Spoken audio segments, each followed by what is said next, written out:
ஆண்டவரும் இரட்சகருமாகிய கர்த்தராகிய இயேசு கிறிஸ்துவின் நாமத்தினாலே இயேசு சமாதானம் தருகிறார் ஊழியங்கள் சார்பாக உங்களை வாழ்த்துவதிலே நான் மிக்க மகிழ்ச்சி அடைகிறேன். இன்றைக்கு நாம் பார்க்க வேண்டிய தலைப்பு, யோசேப்போடே இருந்தவர் உங்களோடும் இருப்பார். அன்பான தேவ பிள்ளைகளே, ஆதியாகம புஸ்தகம் 39வது அதிகாரம் 2வது வசனம் வாசிப்போம். கர்த்தர் யோசேப்போடே இருந்தார். கர்த்தர் யோசேப்போடே இருப்பதற்கான காரணம் என்னவென்று சொல்லி பார்ப்போமானால், யோசேப்பு அண்ணன்மார்கள் செய்கிறதான தவறுகளை தன்னுடைய அப்பாவிடம் யாக்கோபிடம் வந்து தெரிவிப்பார். காரணம் என்னவென்று சொல்லி பார்க்கும் பொழுது, யோசேப்பு ஒரு தேவ மனிதன், ஒரு தேவனுடைய பிள்ளை. இந்த யோசேப்பு அண்ணன்மார்களும் நாங்களும் பாவம் செய்யக்கூடாது என்று அவன் மனதிற்குள்ளே ஒரு வேளை எண்ணியிருக்கலாம்.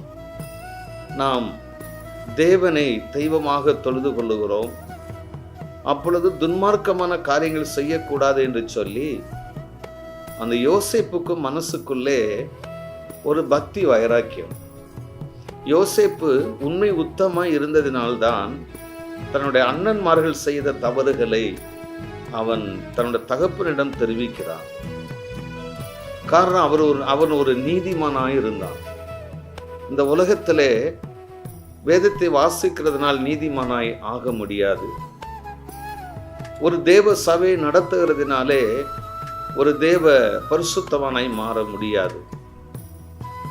அல்லது வேதம் வாசிக்கிறதுனாலே, ஞாயிற்றுக்கிழமை தோறும் தேவ ஆலயத்துக்கு போகிறதுனாலே ஒருவன் பரிசுத்தமாய் அல்லது பரிசுத்தவானாய் மாற முடியாது. அவன் உள்ளார்ந்த மனதிலே, வெளிப்புறம் அல்ல, உள்ளார்ந்த ஆத்துமாவிலே அவன் மனம் திரும்புதலும் பரிசுத்தமும் கட்டாயம் இருக்க வேண்டும். அப்படி இருந்தவர் தான் யோசேப்பு. அப்படி யோசேப்பு இருந்தது மித்தமாக தான் கர்த்தர் யோசேப்போடையே கூட இருந்தார். அல்லேலூயா. நீங்களும் நானும் ஒருவேளை நமக்கு சந்தேகம் ஏற்படலாம், தேவன் நம்மளோடு இருக்கிறாரா இல்லையா என்று. தேவன் நம்மளோடு இருந்தால் எல்லா காரியமும் சக்சஸ் ஆகி நமக்கு நடக்கும். தேவன் நம்மளோடு இருக்க வேண்டும் என்று சொல்லி பார்ப்போமானால், நீங்களும் நானும் பரிசுத்தமாய் வாழ வேண்டும். பரிசுத்தமாய் வாழ்ந்தால் யோசேப்போடே இருந்தவர் நம்மோடும் கட்டாயம் இருப்பார். தேவன் நம்மை விட்டு விலகவும் மாட்டார், நம்மை கைவிடவும் மாட்டார். வலதுபுறம் இடதுபுறம் சாயாமல் வழி இதுவே என்று சொல்லுகிற சத்தத்தை கேட்டு கீழ்ப்படிந்து ஓடும் பொழுது, இந்த உலகத்தை உண்டாக்கின தேவன், சர்வ வல்லமையுள்ள தேவன், யோசேப்போடு இருந்தவர், மோசையோடு இருந்தவர், ஆபிரகாமோடு இருந்தவர், தாவீதோடு இருந்தவர், நம்மோடும் இருப்பார். எப்பொழுது? நீங்களும் நானும் பரிசுத்தமாய் வாழும் பொழுது. பரிசுத்தம் இல்லாமல் ஒருவனும் தேவனை தரிசிக்க முடியவே முடியாது. ஏனென்று சொல்லி பார்ப்போமானால், நான் பரிசுத்தர் ஆகையால் நீங்களும் பரிசுத்தமாக இருங்கள் என்று சொல்லி வேதம் இப்படியாய் எழுதியிருக்கிறது. அப்போ பரிசுத்தம் மிக முக்கியமானது. வேதத்தை வாசிக்கிறவர்களுக்கு இருக்க வேண்டும், ஊழியம் செய்கிறவர்களுக்கு இருக்க வேண்டும். அப்பொழுது தேவன் கட்டாயம் நம்ம கூடவே இருப்பார். அடுத்து வாசிக்கும் பொழுது,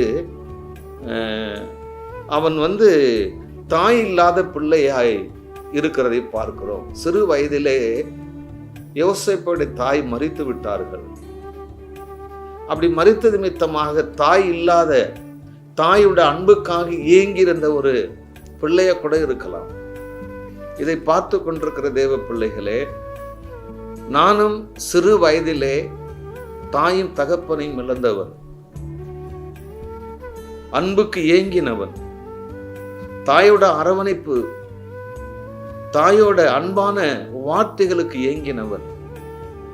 சிறு வயதா இருக்கும் பொழுதே என்னை நேசித்த என்னோட தாய் என்னை ஒரு நிமிடம் பிரிந்திருக்க மாட்டார்கள்.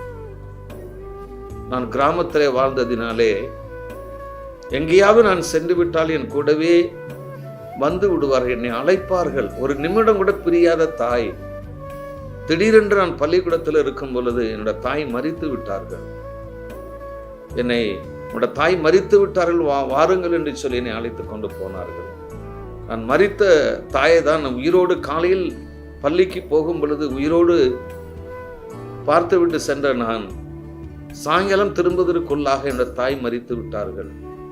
என்னை நேசித்தவர்கள், என் மேல அன்பு செலுத்தி வளர்த்தவர்கள், நான் உடல் ஊனமுற்றவராய் இருக்கிறதுனாலே இன்னும் அதிகமாக என் மேல பாசம் வைத்து நேசம் வைத்தவர்கள் திடீரென்று மரித்து விட்டார்கள். அந்த அன்புக்காக நான் ஏங்கினவன் நானும் ஒருவன். அப்ப யோசேப்பை பார்க்கும் பொழுது எனக்கு தாயோட அன்பு என்னவென்று சொல்லி எனக்கு தெரியும். கட்டாயம் யோசேப்புக்கும் அது தெரியும். ஏன்னா தாய் இல்லாத பிள்ளை. மற்ற அண்ணன்மாரோட தாய்கள் இருக்கிறாங்க. அவர்கள் அந்த பிள்ளைகளுக்கு சாப்பாடு கொடுக்கும் பொழுது அல்லது அந்த பிள்ளைகளை அரவணைக்கும் பொழுது தாய் இல்லாத பிள்ளை என்ன நினைப்பான்னு சொல்லுங்கள். சிறு வயது பிள்ளை ஏங்கி நின்றுப்பான். ஒருவேளை இது பார்த்து கொண்டிருக்கிற தேவ ஜனமே, ஒருவேளை உங்கள் தாயாவது தகப்பனையாவது நீங்கள் மரிக்க ஒப்பு கொடுத்திருக்கலாம், அல்லது சிறு வயதிலே மரித்திருக்கலாம். அதை நினைத்து நீங்கள் துக்கப்பட வேண்டாம், கவலைப்பட வேண்டாம். தாய் உன்னை மறந்தாலும் தகப்பன் உன்னை கைவிட்டாலும் நான் கைவிடேன் என்று சொல்லி தேவன் நம்மோடு கூட பேசிக்கொண்டே இருக்கிறாரே. ஒருவேளை அந்த தாய் இழந்தது மித்தமாக அந்த தாய் இருக்கிற இடத்தை பூர்த்தி செய்ய வேண்டும் என்று சொல்லி யோசேப்போட ஒரு தாயை போல தேவன் இருந்தார். இன்றைக்கு எத்தனையோ சிறு பிள்ளைகள் விடுதியிலே தங்கியிருக்கிறார்கள், தாய் தகப்பன்மார்களை இழந்து. சிறு பிள்ளைகள், குழந்தைகள் கூட விபத்திலே தாய் தகப்பனால் மரித்ததினாலே அந்த பிள்ளையை வளர்க்க முடியாமல் நிறைய ஹோம்ல இருக்கிறதை நான் அநேக முறை பல விடுதிகளில் பார்த்திருக்கிறேன். அந்த சிறு பிள்ளையோட முகங்கள் தாய் தகப்பனுடைய அன்பு இல்லாமல் ஏங்கி இருக்கிறதை நான் அநேக முறை பார்த்து கண்ணீர் விட்டு அழுதிருக்கிறேன்.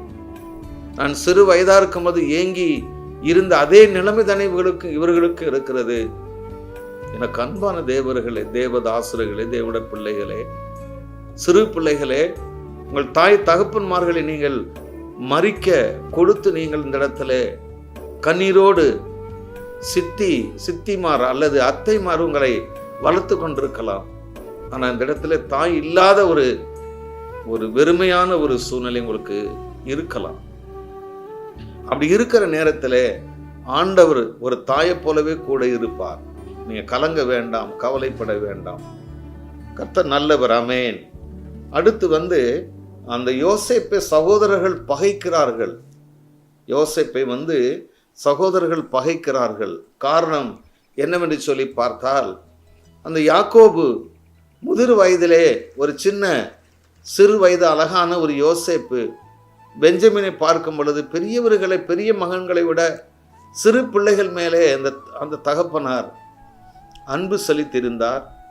பல வர்ண ஆடைகளை கூட வாங்கி கொடுத்து அவர்கள் மேலே அன்பு செலுத்தினார். காரணம், நான் முதிர் வயதாக இருக்கும் பொழுது இந்த சின்ன குழந்தைகளை தேவன் என கொடுத்திருக்கிறார் என்று சொல்லி யாக்கோபு அந்த பிள்ளைகள் மேலே அன்பு செலுத்த நிமித்தமாக தன்னோட தகப்பனார் அவர்கள் மேலே மாத்திரம் அன்பு செலுத்தும் பொழுது நம்மேல அன்பு செலுத்தவில்லை என்று சொல்லி ஒரு பகைமை ஏற்படுகிறது. எனக்கு அன்பான தேவதாசர்களே, தேவட பிள்ளைகளே, நான் உங்களுக்கு சொல்லுகிறேன், நீங்கள் உண்மை உத்தமாய் ஊழியம் செய்யும் பொழுது ஊழியர்கள் மத்தியிலே ஒரு பகைப்பு உண்டாகும். உண்மை உத்தமாய் நீங்கள் ஓடும் பொழுது, கர்த்தர் உங்களை உயர்த்தும் பொழுது ஊழியத்தின் பாதையிலே உங்களை பகைப்பார்கள். பிரைஸ் லார்ட் சொல்லுகிறவர்கள் சொல்லாமல் செல்வார்கள். இன்னும் நீங்கள் சாட்சியாய் ஒரு சபையிலே வாழும் பொழுது, அந்த போதகர் உங்களை குறித்து மெச்சிக் கொள்ளும் பொழுது, அந்த சபையிலே நீங்கள் மனிதனுக்காக ஊழியம் செய்யாமல் கர்த்தருக்காக நீங்கள் ஊழியம் செய்யும் பொழுது, அங்கிருக்கிற விசுவாச பிள்ளைகள் உங்களை பகைக்கலாம். வேலை செய்கிற இடத்துல அந்த ஓனர் உங்களை மெச்சிக்கொள்ளுவார்கள் சில வேளைகளிலே. அதை நினைத்து பார்த்து சக ஊழியர்கள் கூட பகைக்கலாம். இன்னும் சகோதரர்கள் மத்தியிலே பகை உண்டாகலாம். அன்பான தேவ பிள்ளைகளே, இதை பார்த்து கொண்டிருக்கிற தேவ ஜனமே, உங்களுக்கு பகை என்கிற ஒரு தேவனுக்கு பிரியமற்ற அல்லது உங்களுக்கே பிரியமில்லாத அந்த பகை உங்களுக்கு அடிக்கடி நேரிடலாம். ஜனங்கள் உங்களை பகைக்கலாம். கவலைப்படாதிருங்கள். யோசேப்பை பகைத்தார்கள். காரணம், யோசேப்பு தேவனுக்கு பிரியமாக, யோசேப்பு தேவனுக்கு உண்மையாக, யோசேப்பு ஆண்டவருக்கு பிரியமாய் வாழ்ந்ததினாலே அந்த சகோதரர்கள் மித்தம் ஒரு பகை உண்டாகிறது. கலங்காதிருங்கள், கவலைப்படாதிருங்கள். ஒரு பகை வரும் பொழுது ஒரு முக்கத்தில் உட்கார்ந்து அழுது கொண்டிருக்காதீர்கள். வேதத்தை வாசிக்கும் பொழுது, தேவனே என்னை எல்லாரும் பகைக்கிறார்களே என்று சொல்லி கண்ணீர் விட்டு அழாதீர்கள். வேண்டாம். நீங்கள் தேவனுக்கு பிரியமாய் நடக்கும் பொழுது, தேவனுக்கு உண்மையாய் நடக்கும் பொழுது பகை உண்டாகத்தான் செய்யும். ஆண்டவராகி இயேசு கிறிஸ்து இந்த பூமியிலே வாழ்ந்த பொழுது, ஊழியம் செய்த பொழுது எத்தனை பகைமை எழும்பினது, எத்தனை முறை அவர்களுக்கு விரோதமாய் எழும்பினார்கள். காரணம் பகை. யோசேப்பு வாழ்க்கையிலே ஒரு பகை உண்டாவதற்கான காரணம், அவன் துன்மார்க்கமாய் நடக்காமல் அவன் பரிசுத்தமாய் வாழ்ந்து வந்தான். அதனாலே அவனுக்கு பகை உண்டானது. அல்லேலூயா, கர்த்தர் நல்லவர். ஆமென். அடுத்து அந்த சிறு வயதா இருக்கும் பொழுது சொப்பனத்தை தேவன் காண்பிக்கிறார். என்ன சொப்பனம் என்று சொல்லி பார்ப்போமானால், மிகப்பெரிய நிறைவேறக்கூடிய தேவ திட்டம் விளங்குவதற்கான ஒரு சொப்பனம். ஒரு சின்ன பையன்கிட்ட போய் ஆண்டவர் பேசுகிறார். அல்லேலூயா, கர்த்தர் நல்லவர். சிறு வயதாய் இருந்த சாமுவேலோடு பேசின தேவன் யோசேப்போடு பேசுகிறார். நீங்களும் நானும் பரிசுத்தமாய் இருக்கும் பொழுது நம்மோடும் பேசுவார். நீங்களும் நானும் பரிசுத்தமாய் இருக்கும் பொழுது எதிர்கால திட்டங்களை தேவன் வெளிப்படுத்துவார்.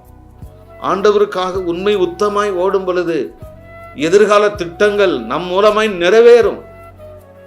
யோசேப்பு மூலமாய் மிகப்பெரிய திட்டத்தை நிறைவேற்றுவதற்காக தேவன் ஒரு சொப்பனத்தை காண்பித்தார்.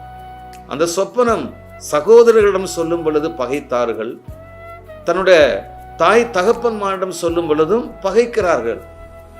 அப்போ குடும்பமே பகை. தேவன் உங்களுக்கு ஒரு சொப்பனம் கொடுத்து அல்லது தேவ திட்டத்தை கொடுத்து நீங்கள் சொல்லும் பொழுது இதெல்லாம் நிறைவேறுமா என்று சொல்லி பகைப்பார்கள். எனக்கு கொடுத்த தேவ திட்டம் 100 ஏக்கர் வாங்கி அதில் மிகப்பெரிய மகிமையான ஆலயத்தை கட்ட வேண்டும் என்று சொல்லி நான் வாஞ்சித்து கொண்டிருக்கிறேன். எத்தனையோ ஜனங்கள் எனக்கு தெரியாமல் இது நடக்குமா, இது எப்படி ஆகும், மரியாள் கேட்டது போல கேட்குறாங்க. இவர் சொல்றது சும்மா சொல்றாரு, இது எப்படி நிறைவேறும், யார் வாங்கி கொடுப்பா அப்படின்னு சொல்லி நிறைய பகை எழும்பினது உண்டு. காரணம், தேவ சொப்பனம் தேவ திட்டம் நம்முடைய வாழ்க்கையிலே நடைபெறுவதற்காக நமக்கு சொல்லும் பொழுது பகைகள் கட்டாயம் வரும். ஆனா தேவ திட்டம் அந்த சொப்பனத்தை யோசேப்பு மூலமாக எகிப்து தேசத்திலே மிகப்பெரிய அதிபதியாக யோசேப்பை உயர்த்துவதற்கான திட்டத்தை சிறு வயதா இருக்கும்போது தேவன் அவனை காண்பித்தார். அல்லேலூயா, கர்த்தர் நல்லவர். ஆமென். அப்ப தேவ திட்டம் நிறைவேறுவதற்கான அவர் நம்மேல வைத்த அநாதி திட்டம் நிறைவேறுவதற்கு அவர் ஆயத்தமா இருக்கிறார், தேடிக்கொண்டிருக்கிறார். யார் எனக்கு பிரியமா நடப்பார்கள், யார் என்னோட ஊழியத்தை உண்மை உத்தமாய் செய்வார்கள். வறுமையோ நாசமோ மோசமோ வியாதியோ பட்டினியோ என்ன வந்தாலும் கிறிஸ்துக்கா நிற்கணும். என்னுடைய வாழ்க்கையில எனக்கு வராத தீமைகளே இல்லை. வேதத்தில் எழுதப்பட்டதும் சரி, எத்தனையோ பரிசுத்தவான்களுக்கு வந்த அநேக தீமைகளை சாட்சியாய் கேள்விப்பட்டிருக்கிறேன். எனக்கு இந்த உலகத்துல தீமை என்பது என்னென்னலாம் இருக்கிறதோ அத்தனை தீமையும் எனக்கு என் மனைவி பிள்ளைகளுக்கு வந்து விட்டது. ஆனால் நாங்கள் தளராமல் கிறிஸ்துவின் மித்தம் நமக்கு இன்றைக்கு ஒரு தீமை வரும் என்று சொல்லி பார்ப்போமானால் மிகப்பெரிய ஆசீர்வாதத்தை தேவன் தருவார் என்று சொல்லி நாங்கள் நம்பிக்கையோடு சென்று கொண்டிருக்கிறோம். தேவ திட்டங்கள், தேவ தரிசனங்கள், சொப்பனங்களை தேவன் காண்பிக்கும் பொழுது, நீங்கள் அறிவிக்கும் பொழுது பகைப்பார்கள். அப்படி பகை வருகிறது என்று சொல்லி பார்ப்போமானால் அதுதான் நிறைவேற போகிற திட்டமா இருக்கிறது. அந்த தரிசனம் கட்டாயம் நிறைவேறும். ஹல்லேலூயா. கர்த்தர் நல்லவர். ஆமென். அப்படி யோசேப்பு பல பாடுகள் வழியாயும் கடந்து சென்றான். தன்னுடைய அண்ணன்மார்களை விசாரிக்க செல்லும் பொழுது குழியில் தள்ளப்படுகிறான். அவனுடைய அங்கி கலட்டப்படுகிறது. அவன் விற்கப்படுகிறான். அந்த விலைக்கு வாங்கி கொண்டு எகிப்து தேசத்திலே பார்வோனுடைய வீட்டிலே விற்கப்படுகிறான்.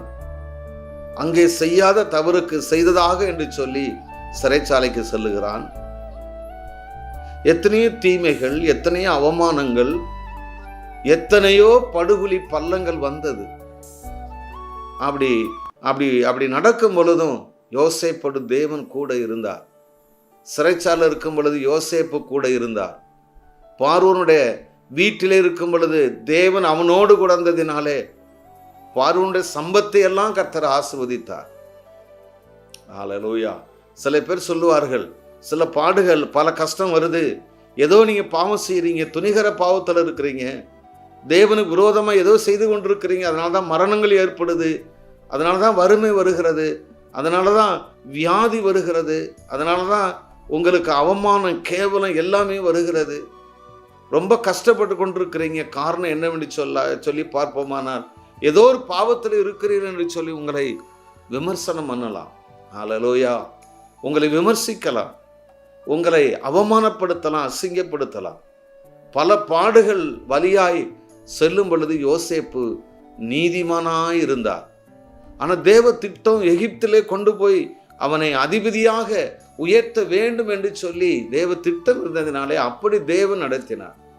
சில வேளைகளிலே தேவனே நடத்துவார். சில வேளைகளிலே நீங்களும் நானும் துணிகர பாவம் செய்யும் பொழுது அல்லது அந்த பாவத்தில் நிலைத்து இருக்கும் பொழுது இந்த பிள்ளையை மாற்ற வேண்டும் என்று சொல்லி தேவன் சில பாடுகள் வழியாய் தேவனை அனுமதிக்கலாம். ஹல்லேலூயா.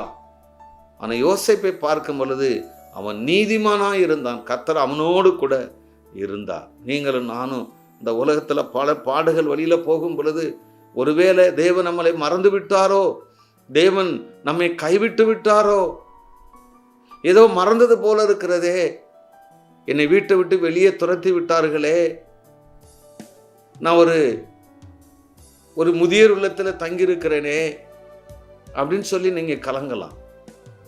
ஒருவேளை இந்த குடும்பத்திற்கு நான் எவ்வளவு கஷ்டப்பட்டு இவர்களுக்கு அவ்வளவு உதவி செய்து அவர்களை முன்னேற்றினேனே, ஒரு கருவேற்பிள்ளையை போல என்னை தூக்கி எறிந்து விட்டார்கள் என்று சொல்லி நீங்கள் துக்கத்தோடு இருக்கலாம். ஒரு சபையிலே உழைத்து நீங்கள் அவ்வளவு பிரயாசப்பட்டு அந்த சபை வளரும் பொழுது அல்லது நீங்கள் வளர்ந்து வருகிற பொழுது தூக்கி எறிந்திருக்கலாம். அது ஒரு விதமான பாடு. சில பிள்ளைகள் தன்னுடைய தாய் தகப்பன்மார்களை முதியோர் இல்லத்திலே சேர்த்து விடுகிறார்கள். அந்த தாய் தகப்பன்மார்கள் கடைசி நாட்களிலே பிள்ளைக்காக உழைத்து பிள்ளைகளுக்காக பிஸ்னஸ் செய்து பிள்ளைகளுக்காக உழைத்து பணம் சம்பாதித்து வீடு வாசலை வாங்கி கட்டி பிஸ்னஸை உயர்த்தி அப்படி மேலோங்கி வரும் பொழுது இவர்கள் பலவீனமாக இருக்கும் பொழுது அந்த பிள்ளைகள் முதியோர் இல்லத்தில் சேர்த்து விட்டால் அவர்கள் எப்படி நடப்பார்கள், எப்படி சாப்பிடுவார்கள், எவ்வளவு கண்ணீர் வடிப்பார்கள். அன்பான தேவ பிள்ளைகளே, நீங்கள் இந்த பாதையில கடந்து வருகிறீர்களோ கவலைப்படாதீங்க, தேவன் உங்களோடு இருக்கிறார். நான் நினைப்பேன், ஒரு சொந்த கார் இல்லை, ஒரு சொந்த நல்ல வண்டி வாகனங்கள் இல்லை, ஒரு சொந்த சபை இல்லை, 3 மாடியிலே உட்கார்ந்து போய் ஒவ்வொரு வாரமும் ஆராதிக்கிறேனே, எவ்வளவு பொதுக்கூட்டங்களுக்கு நான் பிரயாசப்படுகிறேன், கையிலே பணமே இல்லையே.